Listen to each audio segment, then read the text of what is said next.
Hi, Genies, it's Fisher, and before we get started, I just wanted to quickly tell you about two things you're going to want to know about. Number one, our first Extreme Genes cruise on Royal Caribbean sails out of Boston next September, stopping in New England and Nova Scotia. David Allen Lambert and I will be doing family history lectures and roundtables with you on days we're at sea. And there's an amazing Extreme Genes half-price deal with MyHeritage happening just till the end of October. You get everything they offer for less than $10 a month. Find out about both of these incredible opportunities on our Facebook page and extremegenes.com. Now, on to this week's podcast. Are you digging up the dirt on your dead? Want to find out how? Hear the latest on new family history sources and websites with interesting and fun guests and experts. Find out what other people have been learning about their ancestors. From kings to thieves, inventors to farmers, nothing that's been discovered should surprise us anymore, but it always does. Find out what we mean. Great family history stories and information are on the way now with Extreme Genes, Family History Radio, and extremegenes.com. Grandpa stole his first buggy in 1892. I met your grandma pig slopping in 46. Oh, every Christmas we'd visit my Uncle Fred in prison.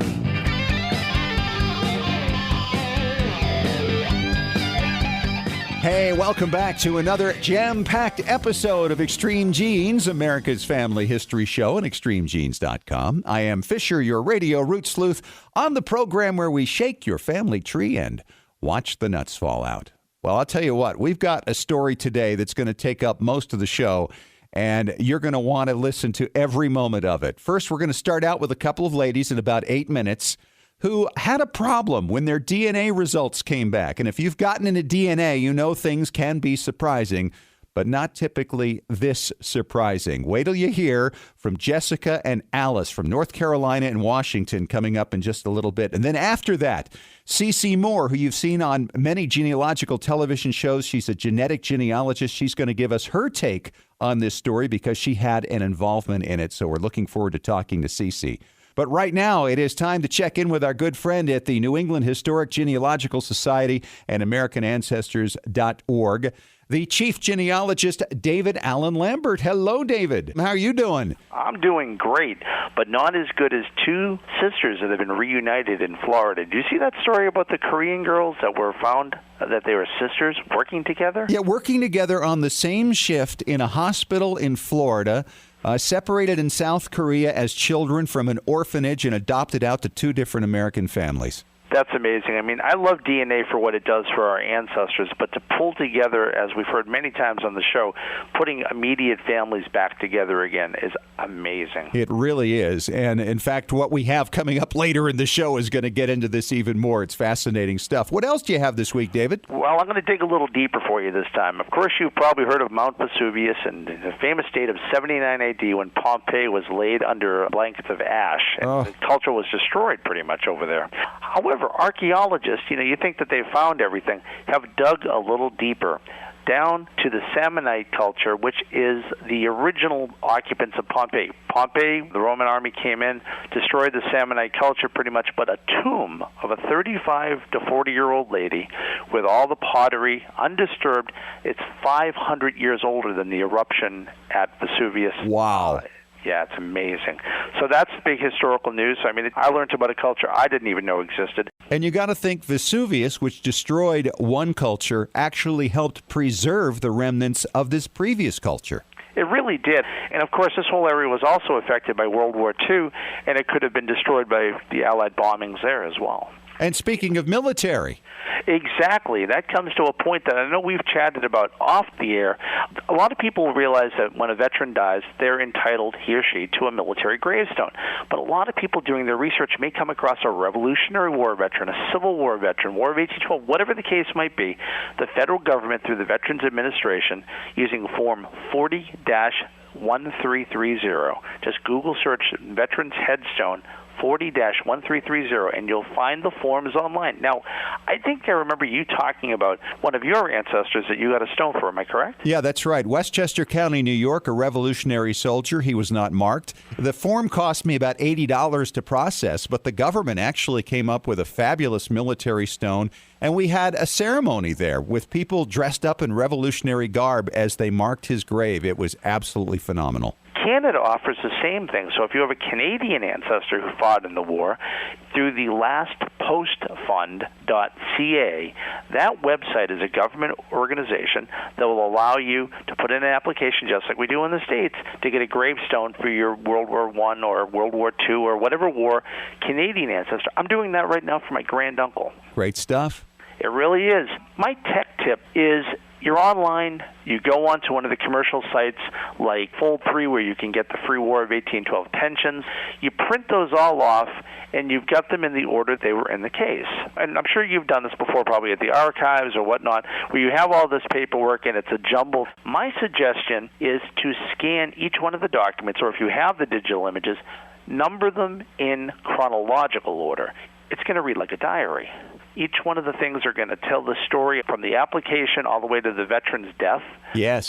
The affidavits are going to be in order. It's going to make more sense, especially with all the medical things and Civil War pensions. I think you'll be happy with the results. Of course, NEHGS, their free guest user database of the week, and we're going out to Denmark, again, in with conjunction with our collaboration with FamilySearch.org. There are over 3.2 million marriages from the 17th century to 1916, over 3.1 million baptisms, and over 630,000 burials. And the collaboration with Family Search we couldn't be more happy with. And AmericanAncestors.org, we're celebrating Family History Month, so if you're in the Boston area every Wednesday, come on in for free for the month of October. All right. Great stuff, David. As always, we'll see you again next week. And coming up next, two ladies who had a problem with their DNA. Wait till you hear the whole story. Coming up in 3 minutes on Extreme Genes, America's Family History Show.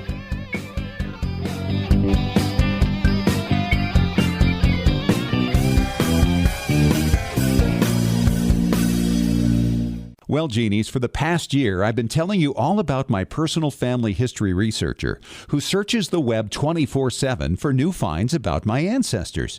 I'm always getting amazingly accurate matches. And as you know, the name of this researcher is myheritage.com, with the best record-matching technology in the business. Well, I'm excited to tell you that for a very limited time, just through October, you can take advantage of a phenomenal Extreme Genes only offer. 50% off the regular price for 1 year of MyHeritage's full access account. You get everything, Premium Plus, and the data membership for 50% off. That's less than $10 a month.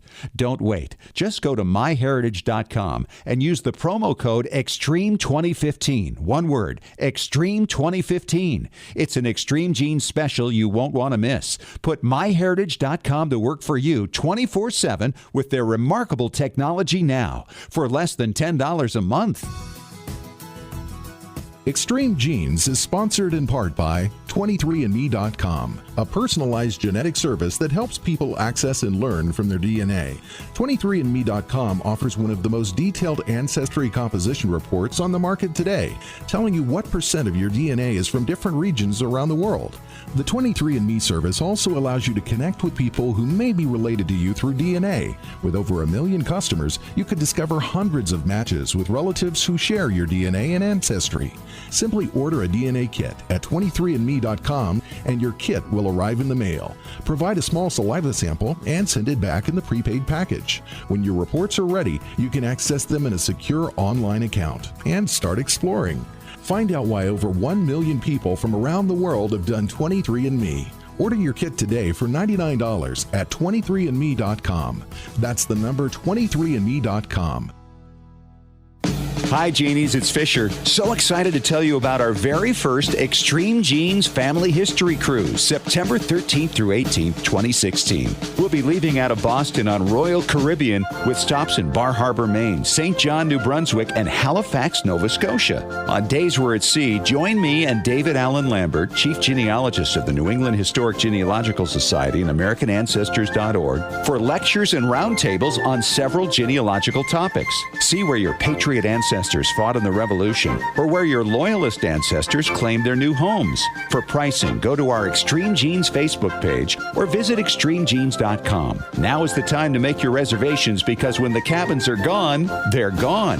Call Robin at Columbus Travel at 1-800-373-3328, extension 1010. And be sure to ask her about our special pre-cruise excursion in Boston. David and I look forward to seeing you.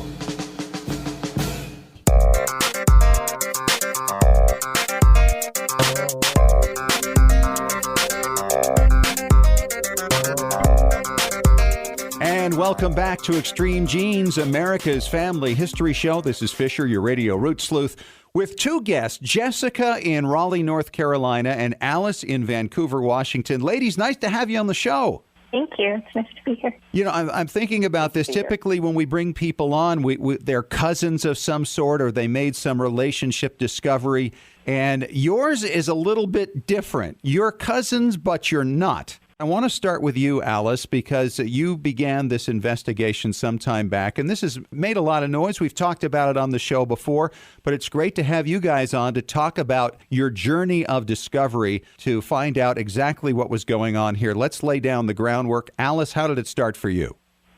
I took a DNA test, and the results came back just totally wrong.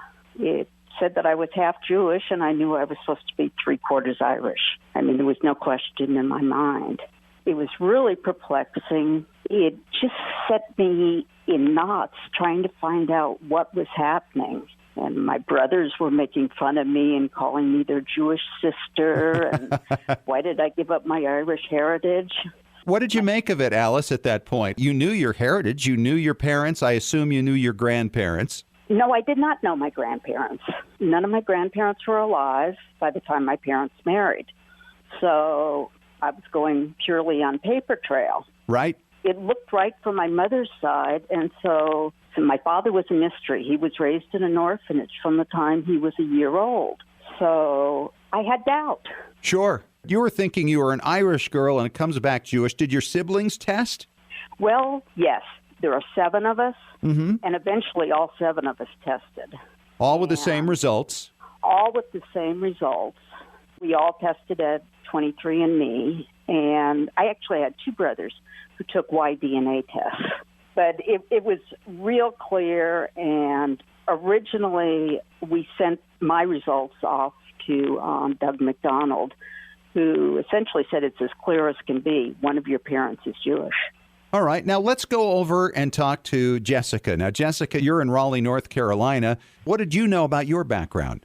Well, I knew my mom's side that I was Japanese, Filipino, and Mexican Indian. My dad was more of a mystery because he died when I was very young, and his father died like 2 years after him. So I didn't know a whole lot about their background in specifics. I just knew he was Jewish.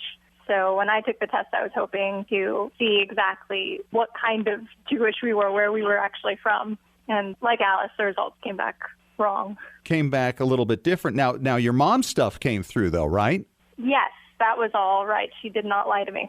So, I find out. But from that, you probably came to the assumption, oh, okay, this DNA thing is working because it's obviously showing my mother's side is correct. My father's side must be too, but this is really kind of strange because you're thinking that you come from a Jewish background.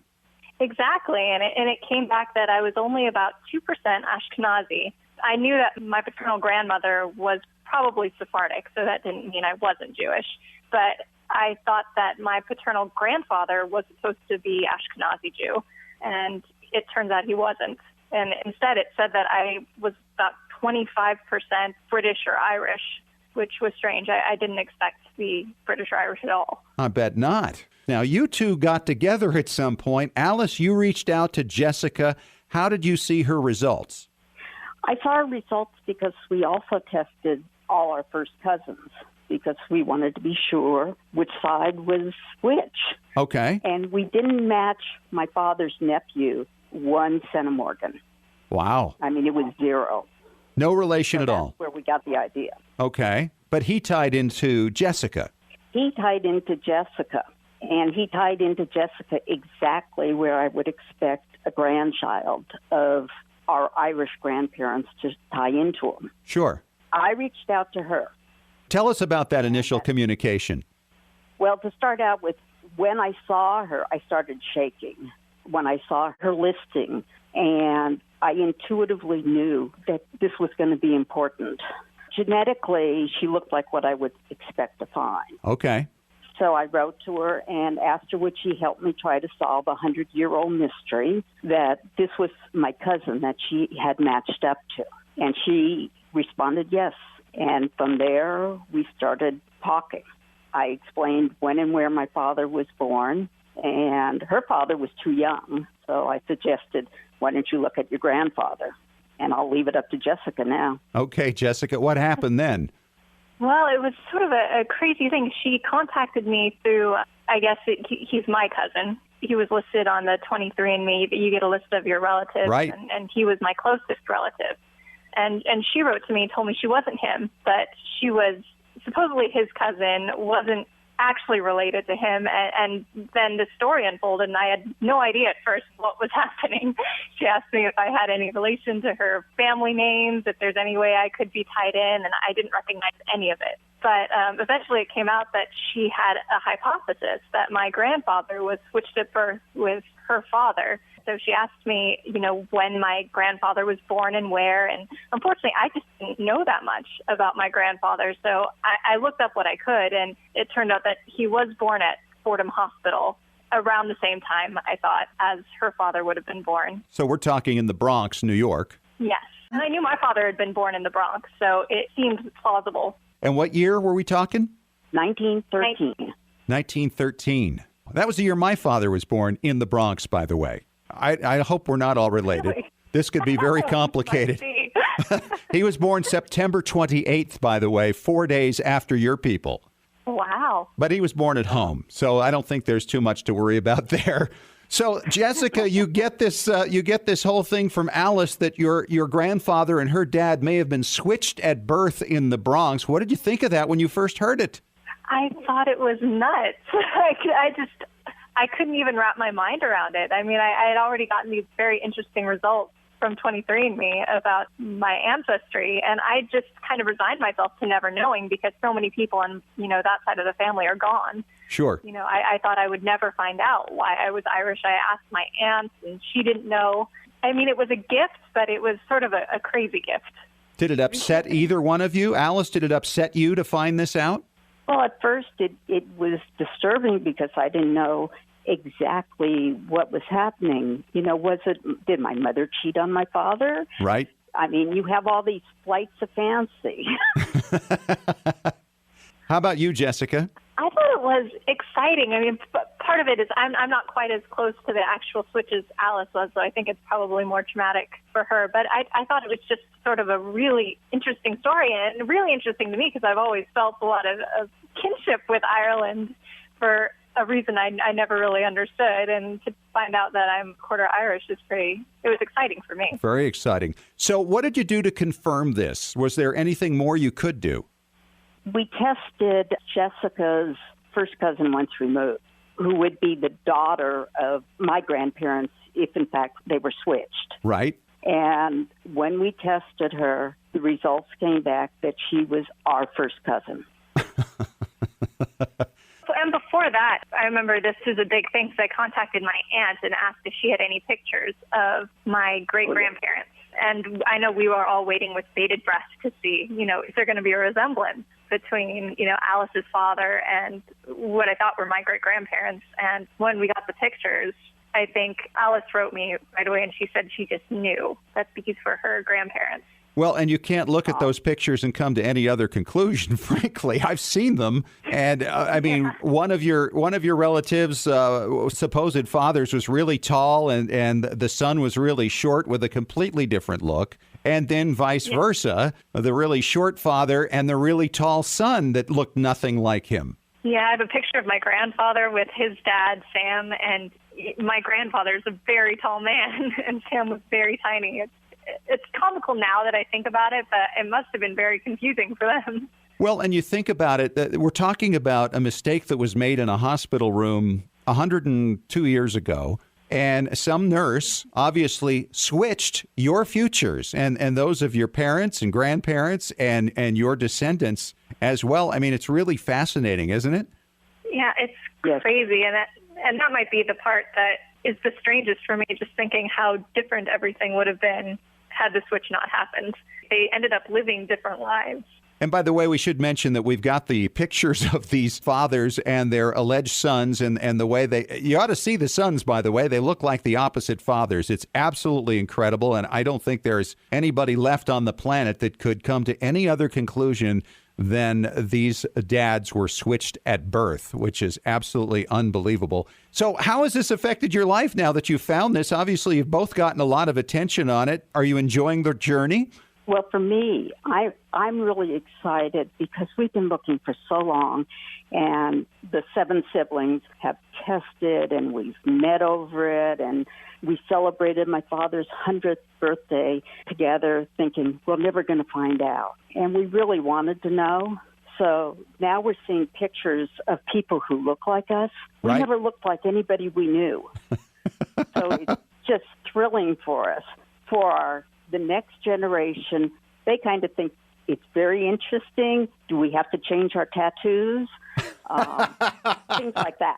Well, the question is, I guess, though, with this, which tree do you follow now, or do you have 2 of them? How about you, Alice? I follow the Benson tree.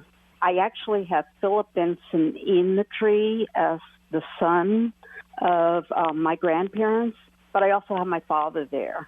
Since my dad was never raised by the people who brought him home from the hospital. Right. His mother died when he was 9 months old, and he was made a ward of an orphanage. Oh.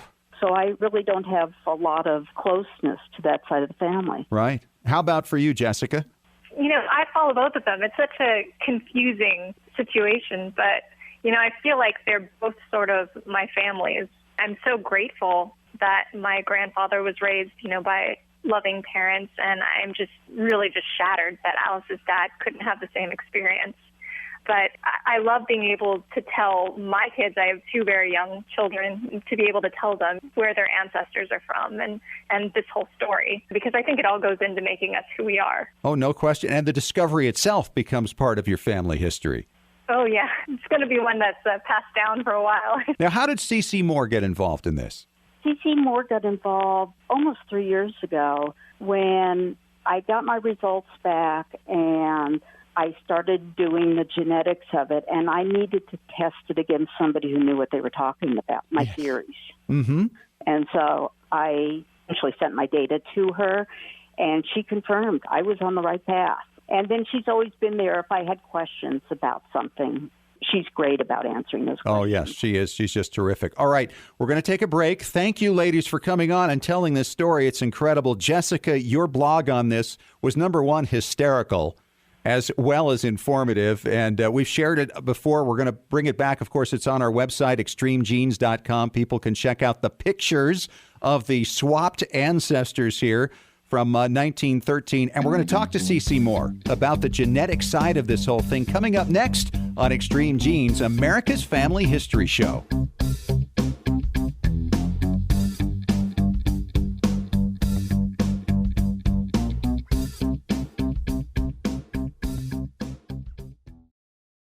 Scientific studies have proven that youth who know even a little bit about their family history perform better academically and have a greater sense of personal confidence and stability. Genealogy is its own incredible superpower that arms our children with super strength. But how do you get your child or grandchild interested in studying their family history? That kind of stuff is just for grandmas, right? Not anymore. ZapTheGrandmaGap.com leaps the generation gap in a single bound. Author Janet Hovorka provides you with useful and timely advice on helping the young people in your life become engaged in their own family history. Janet has an entire collection of books to inspire the young and the young at heart in fun, interactive ways. She also offers creative tips and advice on her blog and in her free weekly newsletter. Stop by ZapTheGrandmaGap.com today to sign up for Janet's free email newsletter with 52 weeks of easy tips, free downloads, and order your set of resource books and workbooks. Can't figure out how to get your favorite Windows genealogy software running on your MacBook? Look no further than Crossover. Crossover by Codeweavers at www.codeweavers.com allows you to run your Windows software on your Mac without the need to buy a copy of Windows. Crossover is easy to install and simple to use. Crossover supports many popular genealogy packages like Roots Magic, Legacy Family Tree, Personal Ancestral File, Family Tree Builder, and more. Crossover also lets you run other popular productivity apps like Microsoft Office and a wide range of games. So if you're looking for an easy, affordable solution to your Windows compatibility needs, visit www.codeweavers.com today to download your free trial of Crossover.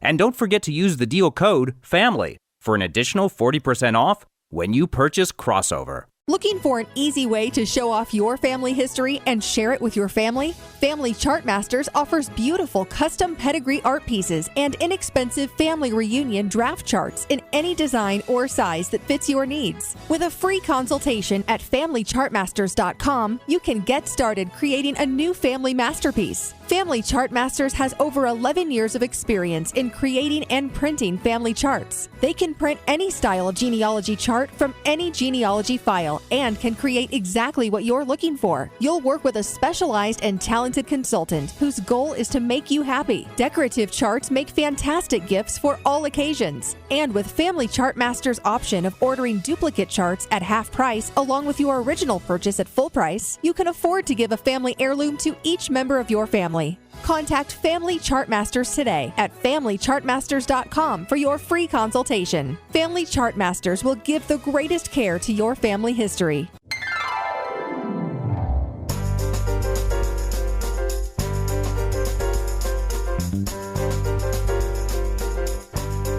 And welcome back to Extreme Genes, America's family history show, and ExtremeGenes.com. It is Fisher here, your radio root sleuth. And as you just heard a few minutes ago, we've been talking with Jessica and Alice, and they are, I guess you'd call, the most interesting non-cousins you would ever find. They wound up swapped in their family lines because their ancestors were swapped at birth back in 1913 in the Bronx. It all started with Alice in Vancouver, Washington, working on trying to solve the mystery of why she wasn't matching with cousins. It went back 3 years ago. And part of her solution was to talk to my friend Cece Moore. Hi, Cece. How are you? Welcome to the show. Great. Thanks so much for having me. This is so overdue to have you on. Of course, Cece is on Finding Your Roots. You see her on TV all the time as a professional genetic genealogist and really one of the best friends of the entire industry, helping people to figure out incredible mysteries. And this has to be one of the most incredible ones I've ever run across. Yeah, it was really something. I mean, people will sometimes say to me, oh, could my ancestor have been swapped at birth? And I laugh and say, no, the chances of that are practically nil. It's very rarely going to be the explanation for these unexpected surprises. But in Alice's case, it turned out to be exactly that. No question. You think about that. I mean, some nurse in some scatterbrain moment, maybe distracted by something, changed the entire futures of two entire families. Yeah, it's just unbelievable when you think about the repercussions of this one event, setting one baby down in one place and another down in another place. And these men lived lives that were meant for each other. And their descendants ended up also living totally different lives than they would have. Really incredible when you think about the twist of fate. Well, let's talk about this. Alice contacted you back 3 years ago, and this only got resolved earlier this year, so that's why we're talking about it so much now. When she got in touch with you, what is the process for you as a genetic genealogist? At the time, I was very involved with online mailing lists. I am still the administrator for the ISOG, International Society of Genetic Genealogy, DNA newbie mailing list. And I think that's probably how Alice knew me. I was answering a lot of questions publicly, and she came to me privately and said that she had gotten these very unexpected admixture or ancestral origin results. And what did I think about this? So I just started looking at her results. So I was advising her on further testing that might help to resolve this. And also, she needed a second pair of eyes to tell her that she was really seeing what she thought she was seeing. Sometimes when you see your results and there's one of these major surprises, you just need somebody else to take a look at it. Well, there are not a lot of Irish people who get back a large percentage of Jewish ancestry. And No. I'm sure that had to shock you as well. It did, because although it's difficult for these companies to tell you exactly what you are down to the country level, like Irish versus English versus Scandinavian Right. and German, and we do urge caution on that, they're very good at predicting Ashkenazi Jewish ancestry. So when you see that, you know there's something there, especially when you're seeing it in such large percentages like Alice did. So there was no question in my mind that the test was correct on that, and that she was just about exactly half Ashkenazi Jewish. And we don't see that very often. You know, people might get a surprise of a few points here or there, 2-3%. Myself, I was surprised that I was about 1% Jewish.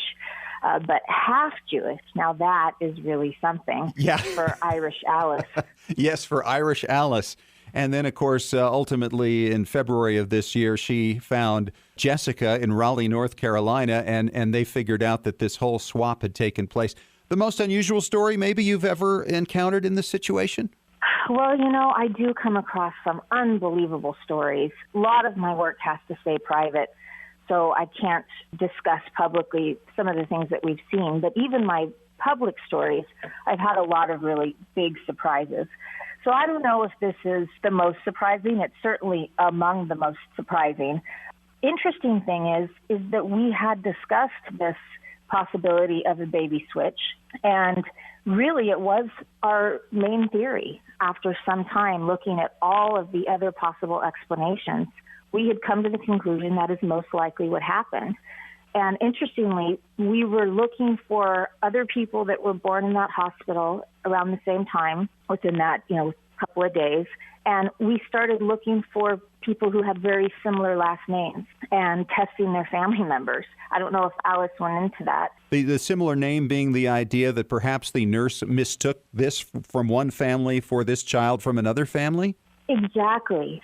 So one of the things that I suggested to the family was that they have a Y-DNA test on the males. Because normally, if we're trying to answer a question on the direct paternal line, so the father's line, which was the case in this, right? We want to do a YSTR test to see if we can identify a surname. So when you're working with Ashkenazi Jewish ancestry, you often won't see that surname continuity that we might see from somebody who has deep English roots. And that's because Ashkenazi Jews didn't adopt surnames until much later in time. But we still wanted to try, see if maybe we worked at a real close match. So somebody who shared a direct paternal ancestor very recently. So when Alice's brother did the Y-DNA test, we did get a man with the last name Cohen, who was a close match. Now, normally, I don't take a lot from that because there's lots of Cohens, and as I said, the surnames were not adopted till later, but it was one of the only clues that we had. So I traced that Cohen gentleman's family tree back to his Cohen ancestors and started trying to work forward in time, seeing if we could find a Cohen who was living in New York in 1913, had a child, and there was. So we asked that family if they were willing to take an autosomal DNA test, right, to see if they might be closely related to Alice and her siblings. So that was one of the first things we tried, because we were thinking Cohen, Collins, so close alphabetically. Right, and if it's spelled with bad handwriting, you could see it that way. Yeah, if both babies are crying too, you're taking care of them, balance them back and forth, and they're right next to each other there in the nursery. So that was our first working theory, and that didn't pan out. We didn't get an autosomal DNA match to that Cohen family, but that was one of the first steps after getting her brothers tested. So when you saw the photographs of the sons and how they matched the parents or didn't match the parents, what was your first impression? Wow. Alice wrote to me, she said I was one of the very first ones that she told, because I had been working with the family for so long on it. And I was literally dumbfounded. Yeah. When you see those pictures, it's just incredible. Both sides. Yes, both sides. Men look so much like their families, their biological families. And for those men to grow up in those families, they must have felt so out of place. I really wish we were able to tell them that they had still been around to find out the resolution of this mystery. I do see this a lot where someone gets an unexpected surprise, like, for instance, their father is not their biological father. They didn't know that, and they find out after DNA testing. And in pretty much every case I've ever worked or been a part of, they tell me that it answers a lot of questions for them. Yes. That it is a surprise, but deep down they felt different, that maybe they didn't quite fit in.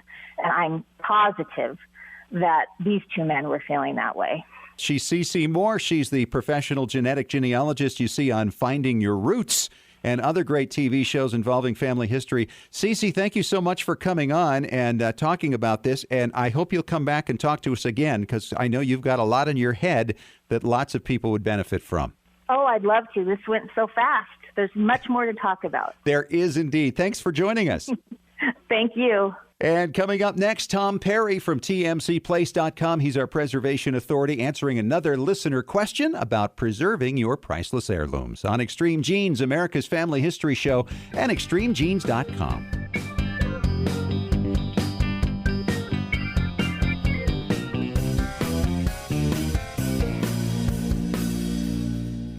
Well, Genies, for the past year, I've been telling you all about my personal family history researcher who searches the web 24/7 for new finds about my ancestors.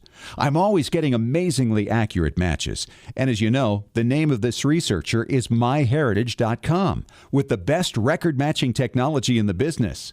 Well, I'm excited to tell you that for a very limited time, just through October, you can take advantage of a phenomenal Extreme Genes only offer. 50% off the regular price for 1 year of MyHeritage's full access account. You get everything, Premium Plus, and the data membership for 50% off. That's less than $10 a month. Don't wait. Just go to myheritage.com and use the promo code EXTREME2015. One word, EXTREME2015. It's an Extreme Genes special you won't want to miss. Put myheritage.com to work for you 24/7 with their remarkable technology now for less than $10 a month. Extreme Genes is sponsored in part by 23andMe.com, a personalized genetic service that helps people access and learn from their DNA. 23andMe.com offers one of the most detailed ancestry composition reports on the market today, telling you what % of your DNA is from different regions around the world. The 23andMe service also allows you to connect with people who may be related to you through DNA. With over 1 million customers, you could discover hundreds of matches with relatives who share your DNA and ancestry. Simply order a DNA kit at 23andMe.com and your kit will arrive in the mail. Provide a small saliva sample and send it back in the prepaid package. When your reports are ready, you can access them in a secure online account and start exploring.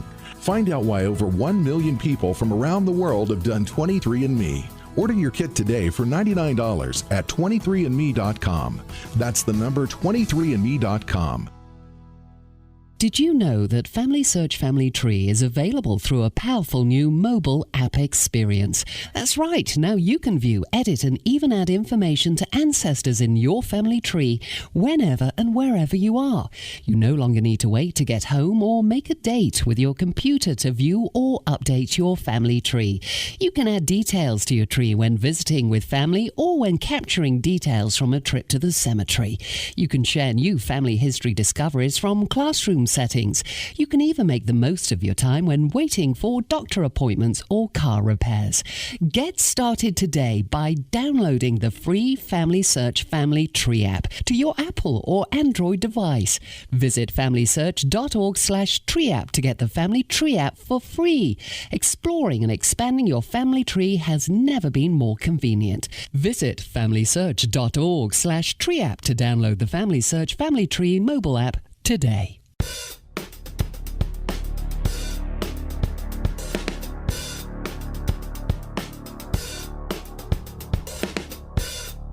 And welcome back to America's Family History Show, Extreme Genes and extremegenes.com. It is Fisher here, the radio root sleuth, with Tom Perry from tmcplace.com. He's our preservation authority.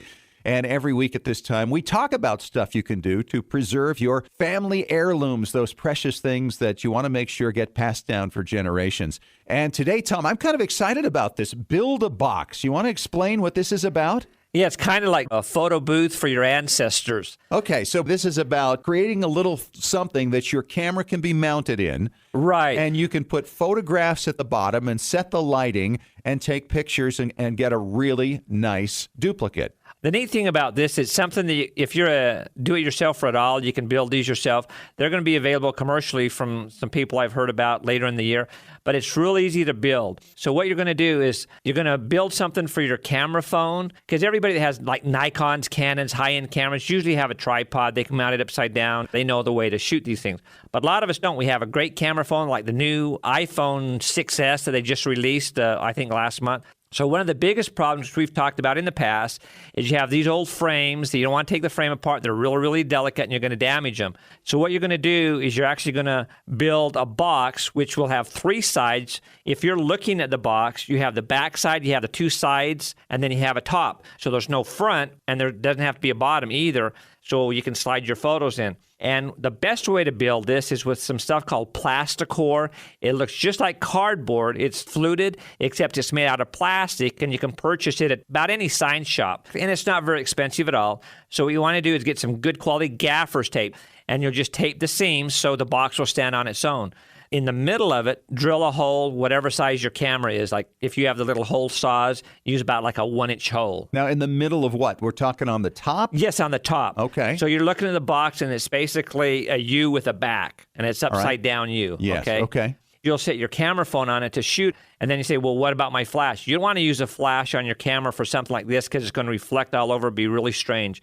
So go to Home Depot or some lighting company and get about some 12-inch LED lights. They're really inexpensive. You really want to get the ones that say 5600K. You don't want to get the warm colors that's going to kind of make a yellowish tint. A lot of daylights are blue, and if you don't have the opportunity to get a true 5600K, blue is better than the yellowish light because the blue is more of a natural light. So then what you want to do is get these lights, and they'll be in the top corners facing down towards your photo, okay? And you can usually adjust the brightness of them.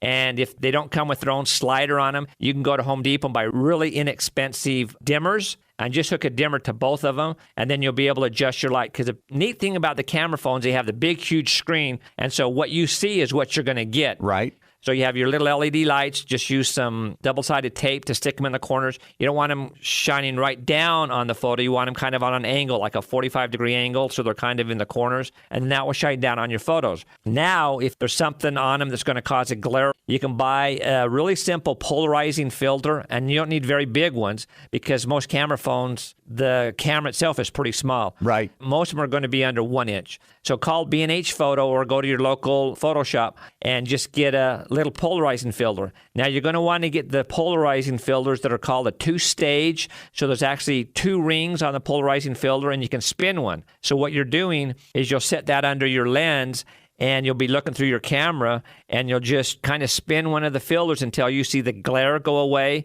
and it'll blow your mind. And you can adjust it, and it'll take up a little bit of the light out of it, too, and make it a lot smoother. In fact, right after the break, we'll go into a little bit more detail about how to get super rich pictures with this system. This sounds like a lot of fun. Oh, it's awesome. Looking forward to hearing about it. Coming up next in 3 minutes on Extreme Genes, America's Family History Show.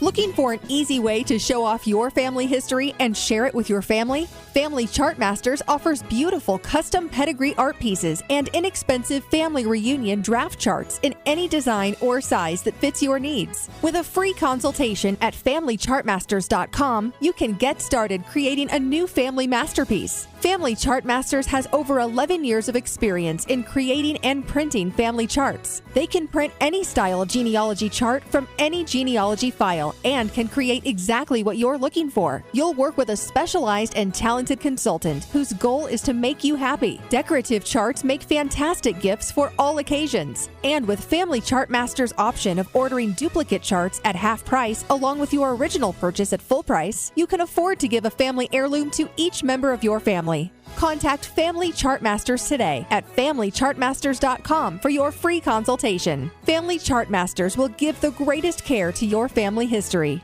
When was the last time you heard your grandmother's voice or saw your family enjoying life back in the 1950s or 60s? If the reason is you haven't known what to do with your old recordings, videos, and films, here's your answer. The Multimedia Center in Salt Lake City. We brought in a video project to the Multimedia Center, and overnight they duplicated it to DVD so we could meet our deadline. The Multimedia Center, 2870 East, 3300 South, Salt Lake City. Open Monday through Friday, 10 to 6. Call 801-483-1717 or go to transferduplication.com.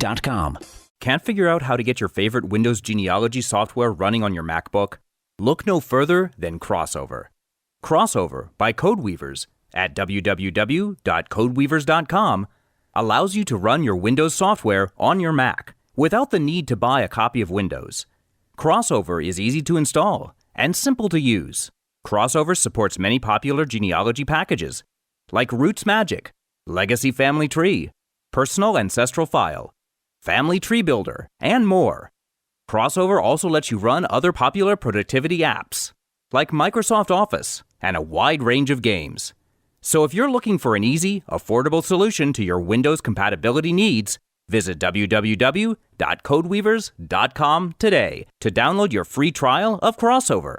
And don't forget to use the deal code FAMILY for an additional 40% off when you purchase Crossover. Scientific studies have proven that youth who know even a little bit about their family history perform better academically and have a greater sense of personal confidence and stability. Genealogy is its own incredible superpower that arms our children with super strength. But how do you get your child or grandchild interested in studying their family history? That kind of stuff is just for grandmas, right? Not anymore. ZapTheGrandmaGap.com leaps the generation gap in a single bound. Author Janet Havorka provides you with useful and timely advice on helping the young people in your life become engaged in their own family history. Janet has an entire collection of books to inspire the young and the young at heart in fun, interactive ways. She also offers creative tips and advice on her blog and in her free weekly newsletter.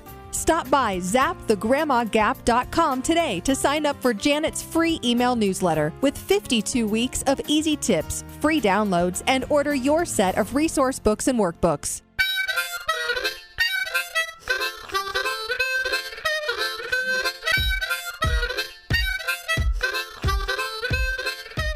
We are back. Final segment of Extreme Genes, America's Family History Show. Fisher here, the Radio Root Sleuth, with Tom Perry from tmcplace.com. He's our preservation authority. And we're talking about Build a Box, this box that you can use to place your camera on top and face your ancient photographs and digitize them with good lighting and all that's involved in that. Now, Tom, you were saying that somebody's actually going to introduce this to the market in the not-too-distant future. What do you think these are going to sell for?